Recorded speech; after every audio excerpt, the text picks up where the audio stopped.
Let's just listen in for a second.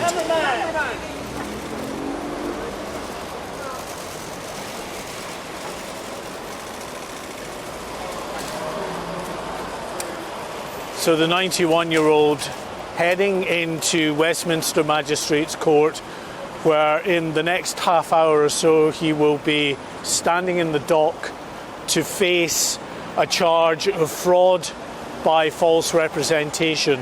Now that charge relates, we're told, to £400 million of undeclared liabilities, relates to a trust in the name of his daughters.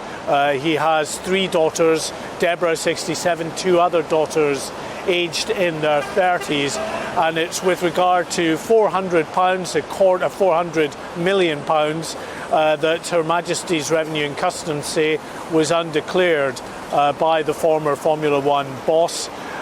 They have mounted a very long and complex worldwide investigation, they said. At the time that he was charged last month, they said that this is an illustration of the fact that it doesn't matter how rich or powerful you are, if they believe that you have committed fraud against the Exchequer, they will go after you. So he is expected, as I say, within the next half hour to appear in court number 1 here at Westminster Magistrates Court, and it doesn't matter how rich or powerful or famous you are. There are few more humbling experiences than standing in the dock at this magistrates' court.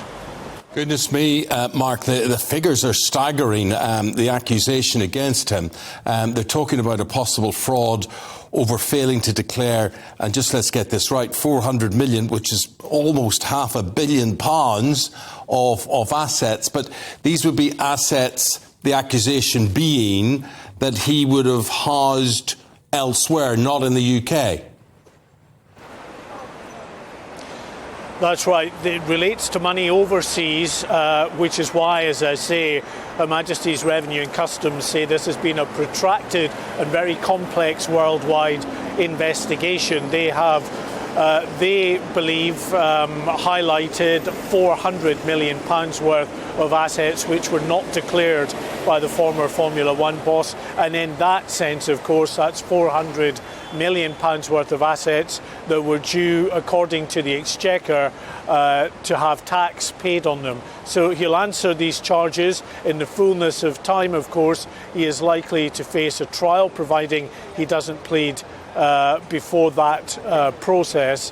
But the allegations will be put to him, as they always are at the Magistrates' Court, in the shortest of processes, really. It's usually only 5 to 10 minutes, where the individual stands in the dock.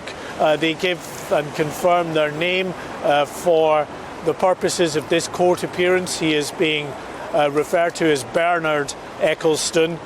They confirm their date of birth and their address, and that address is an address at Knightsbridge in central London. As I say, it will be a brief appearance before he is given his next court date, likely to be in a Crown Court, and we'll know what that is within the hour.